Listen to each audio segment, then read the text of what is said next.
Yes students, this is रौनक मंत्री। आज हम देखने जा रहे हैं हमारे जो नेक्स्ट एक्सरसाइज थी उसके कि इसमें जो अपने पास एपी होती है उसमें सम अपन किस तरीके से करेंगे। यानी कि हमारे पास सम करने के फॉर्मूले हमें देखने होंगे पहले। तो आ रही है हमारे पास sum of first n terms of AP. तो sum of first n terms of an AP. किसी एपी के स्टार्टिंग के एन टर्म्स का सम क्या होगा उसको किस तरीके से फाइंड करेंगे। उसके लिए फॉर्मूला होता है हमारे पास S N equal to N upon two a plus n minus one into d. एक फॉर्मूला तो होता है हमारे पास ये, एन यहाँ पे होती है नंबर ऑफ टर्म्स जो हमें गिवन होती हैं, ए है हमारे पास फर्स्ट टर्म और डी है जो हमारे पास कॉमन डिफरेंस है। एस एन जो मतलब सम फाइंड किया जाता है, एन की वैल्यू वो पुट की जाती है जितने टर्म्स के हमें सम फाइंड करने हैं। और नेक्स्ट फॉर्मूला एक और होता है इसका, S N equal to N upon two जो होता है ए प्लस एल। एल यहाँ पे लास्ट टर्म है जिसको ए एन भी रिप्रेजेंट किया जा सकता है। तो ये दो फॉर्मूले हैं जो हमें काम में लेना है सम फाइंड करने के लिए। तो इसके कुछ एक क्वेश्चंस देख लेते हैं अपन। एक्सरसाइज 5.3 ये आ गई हमारी exercise 5.3। Question number 1। Question number 1 में हमें गिवन है find the sum of the following arithmetic progression. Arithmetic progression दे रही थी हमें, यानी कि एपी दे रही थी, उसका सम फाइंड करना है। तो मैं इसका थर्ड बताने जा रहा हूँ आपको। एपी इक्वल टू जो है हमारे पास 1/15 1/12 1/10 11 टर्म्स। यानी जो टर्म्स है वो कितनी है हमारे पास 11। एन की वैल्यू कितनी होगी 11, एन की वैल्यू 11, ए की वैल्यू 1/15। हमें फाइंड करना है डी। तो a2 minus a1 1/12 minus 1/15 solve करते हैं। 12 और 15 का एलसीएम लेते हैं, 60 आता है। तो 5 माइनस 4 और ये 1/60 हमारे पास आगे एलसीएम लेके सिंपल सोल्व करना है जिस तरीके से आपको आता है। 1/60 हमारे पास डी आ गया, कॉमन डिफरेंस आ गया। हमें फाइंड करना है एस एन यानी कि सम फाइंड करना है। एस एन फाइंड करना है तो एस एन का फॉर्मूला लगा दें 1/2a plus n minus 1 into D. S N की वैल्यू 11 है तो एस 11/2 2a 2 लिखेगा 2 a अपने पास कितना है 1/15 पुट कर दिया plus n minus 1 11 minus 1 D की वैल्यू जो आई है 1/60। सोल्व कर रहे हैं 11/2 ये हो गया हमारे पास 2/15 प्लस 10 इंटू 1/60। 0 से 0 कैंसिल, 11/2 2/15 प्लस 1/6। ठीक है, 15 और 6 का एलसीएम ले जाएगा वापस से तो आएगा हमारे पास 30। 15 2 जा 30, 2 को 2 से मल्टीप्लाई कराएंगे 4, 6 5 जा 30, 5 को 1 से मल्टीप्लाई कराएंगे 5। 11/2 इंटू 9/30। क्या करना है, कट हो रहे हो तो कट करना है, दोनों कट हो रहे हैं यहाँ पे तो क्या करते हैं हम इसको कट कर देते हैं।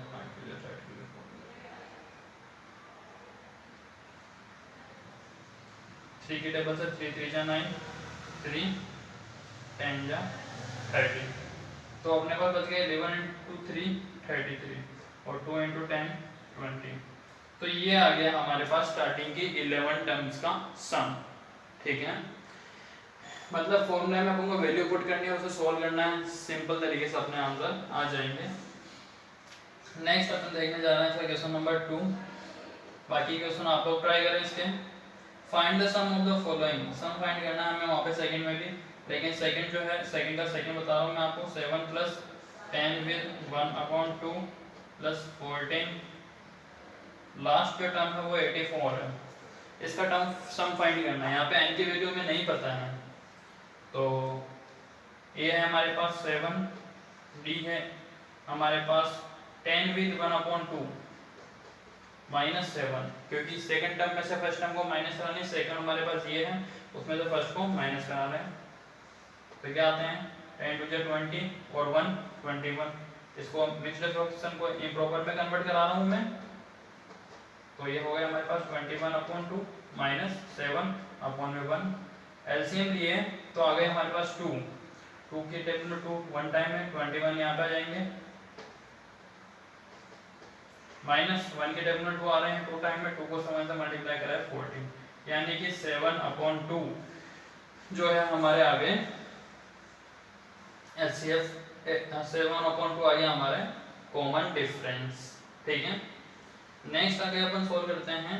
अपन को दे रखी है लास्ट टर्म एक n जो है 84, तो लेकिन यहाँ पे n की वैल्यू हमें नहीं पता है, या तो हम n की वैल्यू फाइंड करें या फिर फॉर्मूला डायरेक्ट a+l वाला यूज कर रहे हैं। तो लेकिन n की वैल्यू तो पता होना जरूरी है, उसके बिना ये क्वेश्चन सॉल्व नहीं हो पाएगा, क्योंकि n/2 में हमें n की वैल्यू पुट करनी होगी। तो करते हैं हम लोग, an जो हमें गिवन है वो है 84, an का फॉर्मूला a+n-1 × d = 84, a की वैल्यू हमारे पास है 7, पुट कर दी, n की वैल्यू n -1 की जगह 1, d की जगह पे है 7/2 = 84। 7 को इधर ट्रांसफर कर देते हैं, माइनस हो जाएगा, और 7 n से मल्टीप्लाई होगा 7n/2, और ये 7 = 84 - 7, 7n - 7/2 = यहाँ पे सब्ट्रैक्ट कराते हैं अपन, अपने पास आ रहे हैं 77, 7n - 7 = 77 × 2,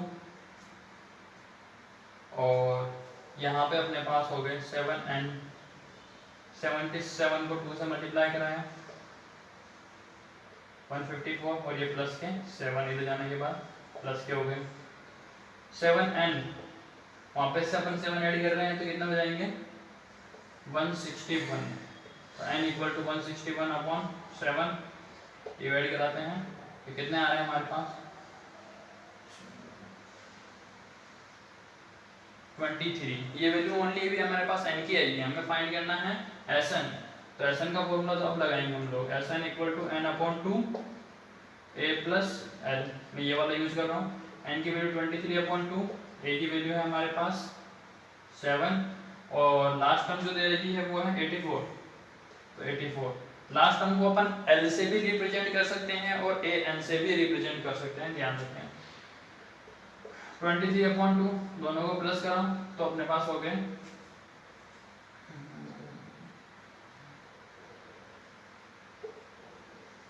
ये हो गए 91। अब दोनों को मल्टीप्लाई करवाना है और अपॉन में 2 रह जाएंगे, जो आंसर आएंगे वही हमारे क्या होंगे मेन आंसर। तो इसके आगे आप लोग को सोल्व कर लें, क्योंकि कैलकुलेशन नॉर्मल और ये आगे हो जाएगा आपसे। नेक्स्ट मैं आपको बताने जा रहा हूँ क्वेश्चन नंबर 3। क्वेश्चन नंबर 3 का अपन करते हैं सेकंड,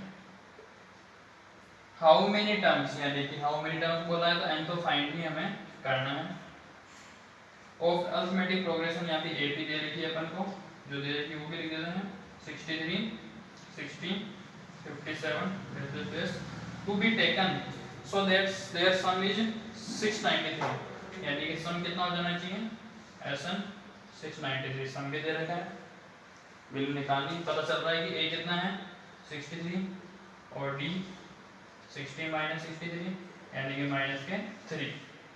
तो Sn का फॉर्मूला अप्लाई कर देते हैं हम लोग, Sn = n/2 2a + n - 1 × d। ऐसा हमारे पास पता है, वैल्यू पुट कर दी 693 = n/2, 2 की जगह पे 2, a की जगह पे 63 प्लस n की जगह पे n - 1, d की जगह पे -3। देखना अच्छे तरीके से यहाँ तक।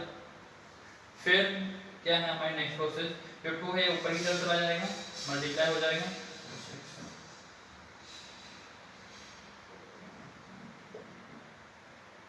1386 आ गया एन मल्टीप्लाई कराते हैं यहाँ पे 126 आ गया। आगे -3 प्लस 1 से मल्टीप्लाई हो रहा है माइनस का 3n -3 -1 से मल्टीप्लाई हो रहा है प्लस का 3 हमारे पास आ गया। हाँ तो आगे हम सोल्व करते हैं 126 और ये 3 तो ये हो गया 129 1386 इक्वल टू n 129 माइनस के 3n 1386 इक्वल टू मल्टीप्लाई करवा देते हैं इसको 129n माइनस 3n स्क्वायर पूरी टर्म को इधर ले आते हैं 3n स्क्वायर माइनस के जो हो गए प्लस 3n स्क्वायर वो तो हो चुके 3n स्क्वायर यहाँ पे आ जाएंगे अपने पास माइनस के 129n और ये प्लस के 1386 इक्वल टू 0। इसके बाद आप लोगों को पता चल रहा होगा क्वाड्रेटिक इक्वेशन बन रही है तो मैं इसके फैक्टराइजेशन करने होंगे। फैक्टराइजेशन करने के लिए सबसे पहले तो यहाँ पे 3 कॉमन आ रहा है तो 3 का डिवाइड कर देते हैं पूरे टर्म में divide 3 divide by 3 divide by 3 का तो यहाँ पे n स्क्वायर आ जाएगा 3 4 12 3 3 9 यहाँ पे भी कट गया n प्लस यहाँ पे भी कट करते हैं अपन तो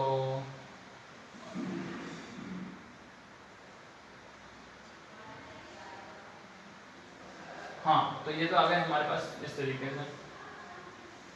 अब हमें फैक्टर करने हैं 462 के प्लस या माइनस करने का आने चाहिए 43 और तो 462 के फैक्टर देख लेते हैं क्या हो रहा है हमारे पास। सबसे पहले तो आपको फैक्टर करना भी उन्होंने बता देता हूँ किस तरीके से होते हैं। 462 फैक्टर किस तरीके से होंगे 2 का डिवाइड कर दो सबसे पहले 2 3 एंड 1 वहाँ पर से 2 का हो नहीं रहा है तो क्या करें 3 का डिवाइड करते हैं 3 7 21 और 3 7 21 वापस से 7 पे गया अब 7 पे जाएगा 7 11 टाइम फिर 11 का 1 टाइम तो क्या हो रहा है देखें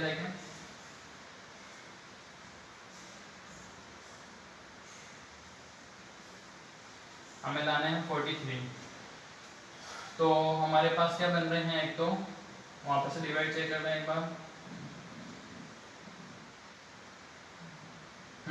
हमारे पास फैक्टर हो गया 2 × 3 × 7 × 11 इन 4 डिजिट्स का यूज करके बनाने हैं 43 प्लस या माइनस कर सकते हैं 2 3 जाकर अपन कर दे 6 तो 7 × 11 हो गए 77 तो यहाँ पे हमारे पास 77 और 6 में एडिशन या सब्ट्रैक्शन करने पर 43 नहीं आ सकते हैं।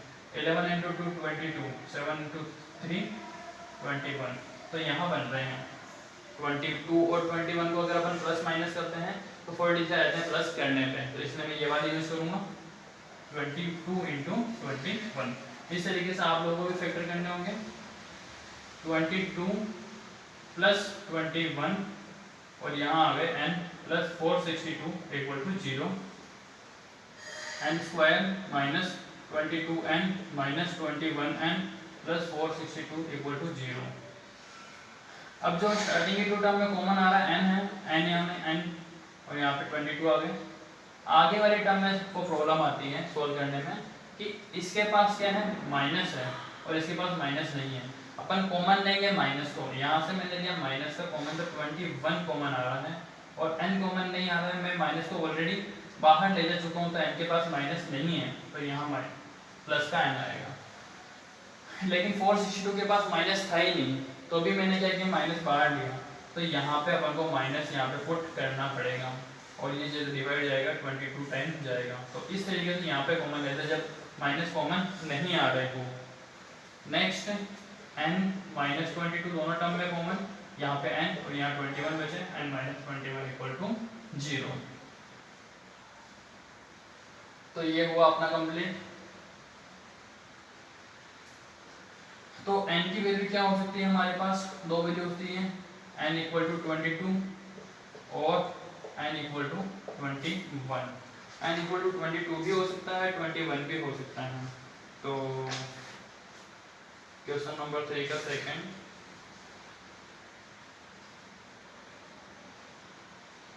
21 और 22 दोनों आंसर हमारे होंगे। तो इस तरीके से आपको इसका जो दूसरा क्वेश्चन है वो वाला कंप्लीट करना है। और नेक्स्ट क्वेश्चन अपन देख लेते हैं एक बार, क्वेश्चन नंबर 4। क्वेश्चन नंबर 4 जो है हमारे पास है find the sum of first 25 terms, यानी n = 25 हमें फाइंड करना है, यानी कि S25 हमें फाइंड करना है क्योंकि 25 टर्म्स का सम फाइंड करने के लिए बोल रहा है। नेक्स्ट आगे दे रखा है इन्होंने कि an की वैल्यू अगर 3 + 4n हो, तो अगर an की वैल्यू है फर्स्ट वाले में 3 + 4n, इसका मतलब 3 की जगह 3 है, तो अपन a1 तो निकाल ही सकते हैं इससे, एक n की जगह 1 पुट कर दे तो 3 + 4 × 1 3 + 4 7, a निकाल दी मैंने।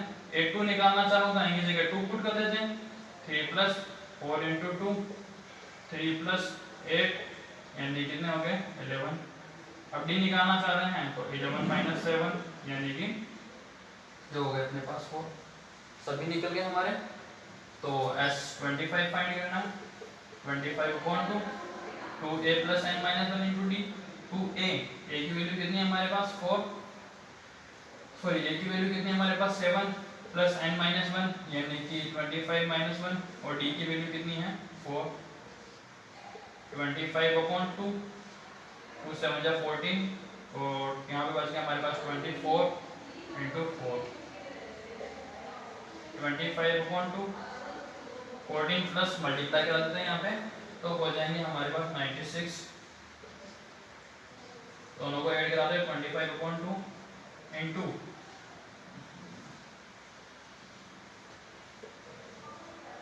110 आ गए। अब इसको कट करते हैं तो 25 × 55 बचे हैं।